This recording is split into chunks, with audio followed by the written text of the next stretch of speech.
पाकिस्तान में जब भी कोई मुसीबत आती है तो वो इसका ठीकरा भारत पर फोड़ता है, जिससे उसकी सारी परेशानियों का कारण हम ही हैं। आप टीवी या सोशल मीडिया पर देख ही रहे होंगे कि आजकल पड़ोसी मुल्क में पानी को लेकर कैसा हाहाकार मचा है। सिंधु जल संधि के निलंबन के बाद से पाकिस्तानी नेताओं की बौखलाहट चरम पर है और अब तो वो सरेआम जंग की धमकी देने लगे हैं। पाकिस्तानी हुक्मरानों के बयान सुनकर आपको उनकी हताशा का अंदाजा लग जाएगा। बिलावल भुट्टो, जो पाकिस्तान पीपल्स पार्टी के चेयरमैन हैं, वो सिंधु के पानी के मुद्दे पर भारत को परमाणु बम की गीदड़ भभकी दे रहे हैं। बिलावल ने कहा है कि पानी रोका गया तो उनके लिए हालात बेकाबू हो जाएंगे। वहीं पाकिस्तान के रक्षा मंत्री ख्वाजा आसिफ भी पीछे नहीं है। आसिफ पानी को राष्ट्रीय सुरक्षा का मुद्दा बताकर भारत से जल युद्ध करने की चेतावनी दे रहे हैं। इन सबके बीच वहां के जलवायु परिवर्तन मंत्री मुसद्दीक मलिक ने तो हद ही कर दी। सुनिए। हमारी बात छोड़ दें, आप छोड़ दें ये बात कि मैं क्या कह रहा हूँ, ये मिनिस्टर साहब क्या कह रहे हैं। हम तो खैर अपने हक के लिए हम तो ऐलान कर चुके हैं कि जो हमारे पानी पे हाथ डालेगा हम वो हाथ ही काट देंगे। ये धमकियां वैसे तो रोज की लगती हैं, लेकिन इस बार इन धमकियों में जो डर छिपा है वो पहले कभी नहीं दिखा। पानी किसी भी देश के लिए जीवन होता है। पाकिस्तान को अब लगने लगा है कि उसकी जीवन रेखा खतरे में है। आखिर ऐसा क्या हो गया है कि पूरा पाकिस्तान पानी मांगते मांगते युद्ध की धमकियों पर उतर आया है। आज अनकही के इस एपिसोड में हम इसी विवाद की परतें खोलेंगे। आपके मन में भी सवाल होंगे। सबसे पहले हम जानेंगे कि ये सिंधु जल संधि क्या है और भारत ने इसे स्थगित क्यों कर दिया। इसके बाद Chenab Beas link tunnel project के बारे में बात होगी। ये वही प्रोजेक्ट है जिसने पूरे पाकिस्तान की रातों की नींद उड़ा दी है। आपको ये भी समझाएंगे कि अगर भारत ने पानी का रुख मोड़ दिया तो पाकिस्तान का क्या होगा, वहां के हालात कैसे हो जाएंगे। इसके अलावा अंतर्राष्ट्रीय कानूनों की बात होगी। हम जानेंगे कि हाई कोर्ट का गलत इस्तेमाल पाकिस्तान कैसे अपने फायदे के लिए कर रहा है। इन सभी सवालों के जवाब जानना आपके लिए बहुत जरूरी है, क्योंकि ये सिर्फ पानी का मुद्दा नहीं है बल्कि हमारी कूटनीति से भी जुड़ा है। 1960 में भारत और पाकिस्तान के बीच नदियों के बंटवारे पर समझौता हुआ। इसी को सिंधु जल संधि कहा जाता है। इस समझौते में विश्व बैंक ने बीच बचाव किया था। नदियों का बंटवारा सुनने में आसान लगता है, मगर इसमें बहुत बड़ा पेच है। सिंधु बेसिन में कुल 6 अहम नदियां आती हैं। समझौते के तहत इन नदियों को 2 हिस्सों में बांटा गया। पूर्वी हिस्से की 3 नदियां रावी, ब्यास और सतलुज भारत के खाते में आईं। वहीं पश्चिमी हिस्से की 3 नदियां सिंधु, झेलम और चिनाब पाकिस्तान को दी गई। अब आपके मन में सवाल आएगा कि 3 नदियां भारत को मिली और 3 नदियां पाकिस्तान को, फिर इसमें दिक्कत क्या है? असल परेशानी पानी की मात्रा को लेकर है। इस बंटवारे में सिंधु नदी तंत्र का 80% पानी पाकिस्तान के पास चला गया। भारत के हिस्से में सिर्फ 20% पानी आया। भारत ने दशकों तक इस असमानता वाले समझौते को निभाया, लेकिन ऐसा नहीं है कि भारत इन 3 पश्चिमी नदियों के पानी को बिल्कुल छू नहीं सकता। समझौते के तहत भारत को इन नदियों पर हाइड्रो पावर प्लांट बनाने की छूट मिली हुई है। इसे तकनीकी भाषा में run of the river project कहा जाता है। इसका मतलब यह है कि भारत बिजली बनाने के लिए इन नदियों के पानी का सीमित इस्तेमाल कर सकता है। शर्त बस इतनी है कि पानी के बहाव को बहुत ज्यादा न रोका जाए। भारत अपनी इस सीमा को हमेशा मानता रहा। भारत और पाकिस्तान के बीच कई युद्ध हुए। 1965 का युद्ध हुआ, 1971 में पाकिस्तान के 2 टुकड़े हो गए, फिर कारगिल का युद्ध भी हुआ। इन तमाम तनावों के बावजूद ये जल संधि कभी नहीं टूटी। दुनिया के लिए ये मिसाल थी कि दुश्मन देश भी पानी के मुद्दे पर साथ चल सकते हैं। पर कोई भी रिश्ता दोनों तरफ से निभाया जाता है। भारत आखिर कब तक पीठ पर खंजर खाता रहता? 22 अप्रैल 2025 में कुछ ऐसा हुआ जिसने दशकों पुरानी इस संधि की नींव हिला दी। पहलगाम में दिल दहलाने वाला आतंकी हमला हुआ। पाकिस्तान की तरफ से भेजे गए आतंकियों ने हमारे जवानों को निशाना बनाया। इस घटना ने भारत के सब्र का बांध तोड़ दिया। पानी सिर के ऊपर जा चुका था। भारत सरकार ने तुरंत कड़ा फैसला लिया। भारत ने साफ कर दिया कि पानी को लेकर पाकिस्तान की मनमानी अब नहीं चलेगी। जो देश आतंकवाद फैला रहा है उसे हमारे पानी से पलने का कोई हक नहीं है। इसी के बाद भारत ने ऐतिहासिक सिंधु जल संधि को निलंबित कर दिया। इसका मतलब है कि भारत अब बांध बनाते समय पाकिस्तान की चिंताओं को सुनने के लिए मजबूर नहीं है। भारत अपने हिस्से के पानी का पूरा इस्तेमाल विकास के लिए कर सकता है। पहले जो पानी बिना किसी रोक टोक के सीमा पार जा रहा था, अब वो भारत के लोगों के काम आएगा। इस मामले में प्रधानमंत्री नरेंद्र मोदी का विजन बहुत स्पष्ट है। उन्होंने तब बहुत सख्त लहजे में कहा था कि खून और पानी साथ साथ नहीं बह सकते। ये सिर्फ बयान नहीं था, बल्कि भारत का मजबूत संकल्प था। पानी और खून भी एक साथ नहीं बह सकता। जब तक सीमा पार से आतंकवाद बंद नहीं होता, तब तक ये संधि स्थगित की रहेगी। पानी रोकने के इस फैसले ने इस्लामाबाद में खलबली मचा दी है। पाकिस्तान का डर बेवजह नहीं है। पहाड़ों के बीच भारत कुछ ऐसा कर रहा है जो पाकिस्तान की प्यास बढ़ा सकता है।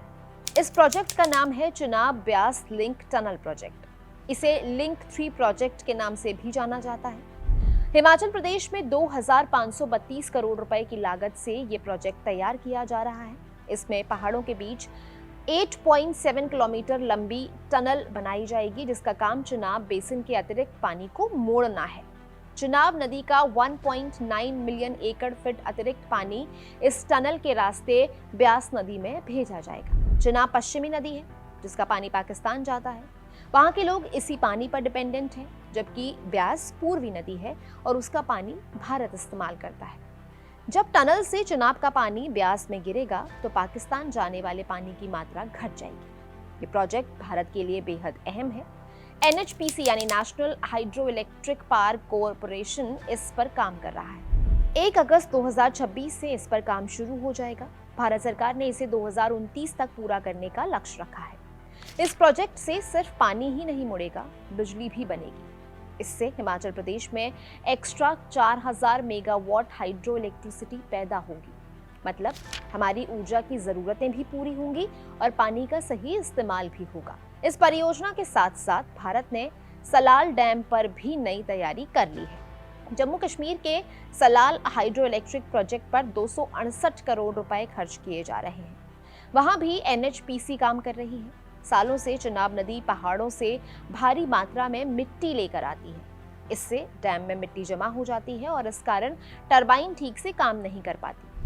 अब वहां सेडिमेंट मैनेजमेंट टनल बनेगी, जो जमा हुई मिट्टी को हटाएगी। जरूरत पड़ने पर बाईपास तंत्र के जरिए पानी को भी मोड़ेगी। इस तरह डैम की उम्र और ताकत दोनों बढ़ जाएगी। इन्हीं दोनों प्रोजेक्ट्स को देखकर पाकिस्तान के पसीने छूट रहे हैं। पाकिस्तान के विदेश मंत्रालय ने बाकायदा बयान जारी करके इस पर रोना रोया है। पाकिस्तान का दावा है कि भारत पानी को हथियार बना रहा है। इस्लामाबाद का कहना है कि ये 1960 की सिंधु जल संधि का उल्लंघन है। भारत बिना बताए पानी मोड़ने का काम कर रहा है। इससे नतीजे उनकी अर्थव्यवस्था के लिए बहुत खतरनाक होंगे। हालांकि भारत के लिए ये प्रोजेक्ट इतना आसान भी नहीं है। पहाड़ों पर काम करने की अपनी चुनौतियां होती हैं। कुछ विशेषज्ञ पर्यावरण को लेकर चिंता जता रहे हैं। लाहौल घाटी और चंद्रा बेसिन में जलवायु परिवर्तन का असर दिख रहा है। वहां ग्लेशियर झील फटने का खतरा बना रहता है। जब पहाड़ों पर बनी झीलें अचानक टूटती हैं तो भयानक सैलाब आता है। चंद्रा बेसिन में ये उभरता हुआ खतरा है। लाहौल स्पीति के प्रशासन ने भी चेतावनी दी थी कि वहां खतरे के हालात बने हुए हैं। ये इस प्रोजेक्ट के लिए बड़ी चुनौती है। हजारों लोगों की सुरक्षा दांव पर है। इसके बावजूद भारत की इंजीनियरिंग और तकनीक इस खतरे से निपटने के लिए तैयार है। अब सवाल उठता है कि अगर ये प्रोजेक्ट पूरा हो गया और चिनाब का पानी ब्यास में मुड़ गया तो पाकिस्तान का क्या होगा? इसका जवाब पाकिस्तान की प्यास और उसकी मजबूरी में छिपा है। उसे पता है अगर चिनाब का पानी मुड़ गया तो उसका क्या हश्र होगा। पाकिस्तानी नेताओं की धमकियों के पीछे कोई ताकत नहीं है, बल्कि तबाही का वो खौफ है जो उन्हें रात दिन सता रहा है। पाकिस्तान कुदरती तौर पर सूखा देश है। वहां पानी के अपने स्रोत बहुत कम है। बारिश का पानी खेती और आवाम के लिए नाकाफी होता है। पाकिस्तान का 75% से ज्यादा रिन्यूएबल वाटर देश के बाहर से आता है, जो मुख्य रूप से इंडस रिवर सिस्टम से ही मिलता है। देश की 80% सिंचाई का दारोमदार इसी पानी पर टिका है। आप इसे ऐसे समझ सकते हैं कि सिंधु नदी पाकिस्तान के लिए ऑक्सीजन का काम करती है। अगर ये जीवन रेखा कट गई तो पाकिस्तान की अर्थव्यवस्था औंधे मुंह गिर पड़ेगी। हालांकि वो तो पहले ही जमीन पर है, पर जो बची खुची भी है वो भी धड़ाम हो जाएगी। आंकड़े बताते हैं कि पाकिस्तान की GDP का 22.9% हिस्सा खेती से आता है। वहां के कुल निर्यात का 24.4% हिस्सा भी कृषि से जुड़ा है। मुल्क के 37.4% कामगारों को खेती से ही रोजगार मिलता है। ग्रामीण आबादी के 2/3 हिस्से की रोजी रोटी इसी पानी से चलती है। सिंधु नदी का पानी उनकी 90% से ज्यादा फसलों को सींचता है। गेहूं, चावल और गन्ने जैसी अहम फसलें इसी पानी से लहलहाती हैं। अब जरा हालात का अंदाजा लगाइए। अगर पानी का बहाव कम हुआ या रुका तो पाकिस्तान के खेत बंजर हो जाएंगे, फसलें बर्बाद हो जाएंगी और पैदावार बहुत घट जाएगी। खेती की लागत कई गुना बढ़ जाएगी। इसके नतीजे में खाने पीने की चीजों के दाम बेकाबू होंगे। वहां का छोटा किसान सड़क पर आ जाएगा। ये हालात मुल्क में भयानक भूखमरी ला सकते हैं। आवाम दाने दाने को मोहताज हो जाएगी। खतरा सिर्फ खेती और भूखमरी तक सीमित नहीं है। पानी रुकने का असर पाकिस्तान में अंधेरा भी लाएगा। पाकिस्तान में पहले से ही बिजली का भारी संकट है। वहां की 20% बिजली पानी से बनती है। वहां 21 हाइड्रो पावर प्लांट्स हैं और सभी इसी सिंधु बेसिन पर बने हुए हैं। पानी मुड़ने का मतलब है कि पाकिस्तान के पावर प्लांट भी ठप पड़ जाएंगे। यही वो असली खौफ है जो पाकिस्तानी नेताओं के जहरीले बयानों में दिख रहा है। बिलावल भुट्टो और रक्षा मंत्री ख्वाजा आसिफ की धमकियां भरी हताशा और अपना वजूद खोने का डर है। उन्हें पता है कि पानी रुका तो देश में भयंकर सूखा पड़ेगा, आवाम सड़कों पर उतरेगी और फिर मुल्क में गृह युद्ध छिड़ जाएगा। ये उनके लिए सिर्फ विवाद नहीं है बल्कि अस्तित्व का सवाल बन गया है। पाकिस्तान को ये बात बहुत अच्छे से समझ आ रही है कि वो हथियारों से भारत का मुकाबला नहीं कर सकता। वो जंग के मैदान में भारत के सामने टिक नहीं पाएगा। इसी हताशा में पाकिस्तान अब दूसरे रास्ते तलाश रहा है। वो इस मुद्दे को अंतर्राष्ट्रीय मंचों पर तूल दे रहा है। वो दुनिया के सामने खुद को पीड़ित दिखाने की कोशिश में जुटा है। सिंधु जल संधि में विवाद सुलझाने का नियम साफ है। इसमें सिस्टमैटिक प्रोसेस तय किया गया है। नियम कहता है कि पहले मामला न्यूट्रल एक्सपर्ट यानी तटस्थ विशेषज्ञ के पास जाएगा। भारत ने 2003 में विश्व बैंक से यही मांग की थी। भारत चाहता था कि दोनों देशों की तकनीकी आपत्तियों को न्यूट्रल एक्सपर्ट सुलझाएं, मगर पाकिस्तान ने यहाँ चालाकी कर दी। उसने नियमों को किनारे कर दिया। पाकिस्तान समानांतर रूप से हेग कोर्ट ऑफ आर्बिट्रेशन पहुंच गया। अजीब बात यह रही कि विश्व बैंक ने दोनों प्रतिक्रियाओं को साथ चलने दिया। ये बुनियादी सिद्धांतों का घोर उल्लंघन था। भारत ने पाकिस्तान की चाल का कड़ा जवाब दिया। भारत ने इस समानांतर प्रक्रिया का बहिष्कार किया। फिर अभी हाल ही में 16 मई 2026 को हेग कोर्ट ने अपना फैसला सुनाया, जिसमें कहा कि उसे भारत की हाइड्रो पावर प्रोजेक्ट्स के डिजाइन और वाटर स्टोरेज से जुड़े विवाद की सुनवाई करने का कानूनी अधिकार हासिल है। भारत ने इस फैसले को सिरे से खारिज कर दिया और कहा कि जो संस्था खुद नियमों के खिलाफ काम कर रही हो उसके फैसले का कोई मोल नहीं है। मैंने शुरुआत में आपको बताया था कि तमाम जंगों के बावजूद भारत ने कभी पाकिस्तान का पानी नहीं रोका। दुनिया भर में लोग भी कहते हैं कि 1960 की ये जल संधि शांति का बहुत बड़ा साधन है, पर अब पूर्व विदेश सचिव कंवल सिब्बल ने इस धारणा की पोल खोल दी। उन्होंने एक जरूरी सवाल पूछा कि अगर पानी शांति का जरिया था तो पाकिस्तान ने 1965 और 1971 का युद्ध क्यों शुरू किया, आतंकवाद को अपनी नीति क्यों बनाया, 2001 का संसद हमला और 2008 का मुंबई हमला क्यों हुआ। उनका इशारा यही था कि भारत पानी देकर भी पीठ पर खंजर खाता रहा। अब अपनी नाकामी छिपाने के लिए पाकिस्तान प्रोपेगेंडा का सहारा ले रहा है। 1 जुलाई 2026 को इस्लामाबाद में बड़ा सेमिनार आयोजित किया गया। इसका मकसद दुनिया भर की सहानुभूति बटोरना था। पाकिस्तान दुनिया को ये जताना चाहता है कि भारत जानबूझकर उसकी खेती और अर्थव्यवस्था को बर्बाद कर रहा है। इस प्रोपेगेंडा में पाकिस्तान को अपने खास दोस्त चीन का साथ मिल गया है। चीन भी इस मुद्दे पर अपनी रोटियां सेक रहा है। चीनी विशेषज्ञ विक्टर गाओ ने तो यहां तक कह दिया कि भारत का पानी मोड़ना मानवता के खिलाफ अपराध होगा। चीन खुलकर पाकिस्तान के समर्थन में खड़ा हो गया है। पाकिस्तान और चीन मिलकर चाहे कितनी भी कूटनीतिक साजिशें रच लें, भारत अब अपने कदम पीछे नहीं खींचने वाला है। भारत इंडस रिवर सिस्टम पर बांध बनाते समय पाकिस्तान की चिंताओं को सुनने के लिए मजबूर नहीं है। संधि स्थगित होने का सबसे बड़ा फायदा यही है। अब हम अपने प्रोजेक्ट्स बिना किसी अड़चन के पूरे कर सकते हैं। इसी रणनीति के तहत भारत ने जल प्रणाली से जुड़े जलमार्गों पर 17 नई परियोजनाओं पर काम शुरू कर दिया है। इसमें चिनाब ब्यास लिंक टनल भी शामिल है। साथ ही भारत कूटनीतिक मोर्चे पर भी बड़ी तैयारी कर रहा है। 1960 में जो संधि हुई थी, अब उसके नियम बदलने का वक्त आ गया है। भारत ने इसके लिए समझौते के अनुच्छेद 83 का इस्तेमाल किया है। इसके जरिए भारत सरकार पुरानी संधि में व्यापक बदलाव करने की मांग कर रही है। मतलब आज के हालात के हिसाब से नियमों की समीक्षा होगी। पाकिस्तान को ये बात बिल्कुल हजम नहीं हो रही। अब आप समझ गए होंगे कि पाकिस्तान के नेता क्यों बौखलाए हुए हैं। उनकी परमाणु बम और जल युद्ध की धमकियां महज छलावा हैं। असल में ये उनकी हताशा है। पाकिस्तान अपने ही देश में बुरी तरह से फेल हो चुका है। पीओके में मानवाधिकारों का भारी उल्लंघन हो रहा है। वहां लोग बुनियादी अधिकारों के लिए सड़कों पर हैं।